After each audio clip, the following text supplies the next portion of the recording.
هره ګړۍ د افغانستان له ګوټ ګوټ څخه تازه او کره خبرونه وڅارئ. له امنیتي او سیاسي بدلون نیولې تر ټولنیزو، کلتوري او اقتصادي مسایلو پورې موږ یې بې پرې او متوازن تر تاسو رسوو.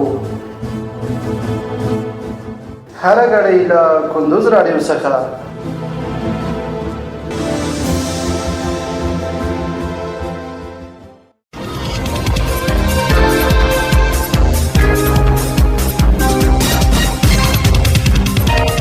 سلامونه او وخت مو پخیر.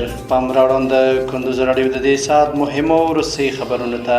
نن پنجشنبه د تلې 18 نیټه ده چې د 2025 کال د اکتوبر له 9 نیټې سره سمون لري. روانه خبري غړي درته زه عبدالجلیل احساس وړاندې کوم. خو په پیل کې هم د څو مهمو خبرونو سرټکي. د عامه روغتیا وزیر کابل کې د ایران له سفیر سره کتلې دي. مولوي عبدالکبیر د افغان کډوالو د ستونزو د حل لپاره چمتوالی نیول شوی دی.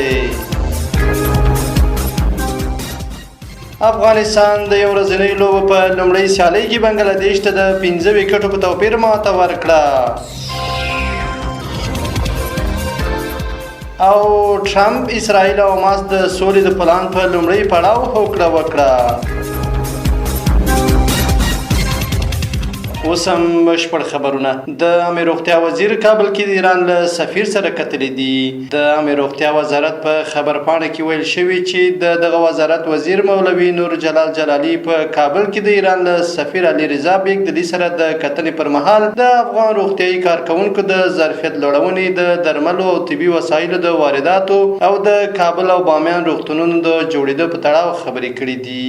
په خبرپاڼه کې ویل شوی چې دواړو لوريو د ابشار او بامیان د روغتونونو د جوړېدو او د سرطان په ګډون په مهمو طبي برخو کې د پرمختګ په اړه خبرې وکړي. په خبرپاڼه کې راغلي چې جلالي د لیدنې پر مهال ویلي چې عامه روغتیا وزارت هڅه کوي د افغان روغتیايي کارکونکو د مسلکي وړتیاو د لوړولو ترڅنګ د درملو پرمختللو وسایلو واردولو، د واکسین د کورني تولید او نویو روغتیايي مرکزونو د جوړولو په برخه کې هم پرمختګونه وشي.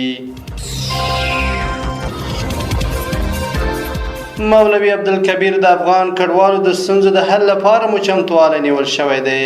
د کډوالو او راستنېدونکو چارو وزارت وزیر مولوي عبدالکبیر له 3 نورو چارواکو سره په کتنه کې د افغان کډوالو د ستونزو د حل په اړه ویلي چې د راستنېدونکو بهر کې د میشت افغان کډوالو د ستونزو د حل لپاره چمتوالی نیولی دی. سرچینې ویلي چې مولوي عبدالکبیر د معلوماتو او احصایې ادارې او د ترانسپورت او هوایي چلن او د غراض د شهیدانو او معلولینو چارو وزارتونو له مرستیالانو سره په کتنه کې زیاته کړي چې د اسلامي نظام مسؤلیتونه په کتو د نظام ساتنه او د ولس د ستونزو حل د دوی لومړیتوب دی. افغانستان د یو ورځنۍ لوبو په لومړۍ سیالۍ کې بنګلادیش ته د 15 وکټو په توپیر ماته ورکړه. د افغانستان او بنګلادیش کرکټ ملي لوبډلې ترمنځ د 3 ورځنیو لوبو د لړۍ په لومړۍ کې افغان لوبډلې بنګلادیشي لوبډلې ته د 15 وکټو په توپیر ماته ورکړه. په دې لوبه کې بنګلادیش د ټولو لوبغاړو په سوځېدو سره د 222 منډو هدف ورکړی و. په ځواب کې افغان لوبډلې د 15 لوبغاړو په سوځېدو سره د لوبې په 40 اوور کې ټاکلی هدف ترلاسه کړ او لوبې د 15 وکټو په توپیر وګټله. تر دې وړاندې بنګلادیش لوبډلې افغان لوبډلې ته د شلوریزو لوبو په لړۍ کې 3-0 ماتې ورکړې ده.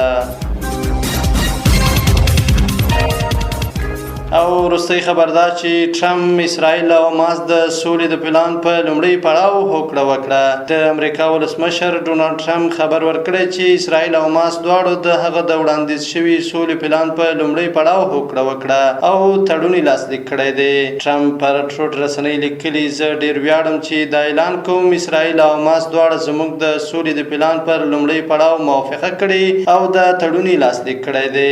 دا معنا لري چې ټول بندیان به ډېر زر خوشي شي او اسرائیلي ځواکونه به د یوې هوکړې شوې کرښې تر شا تګ کوي چې دا به د یو قوي، دوامداره او تلپاتې سولې په لور لومړی ګام وي.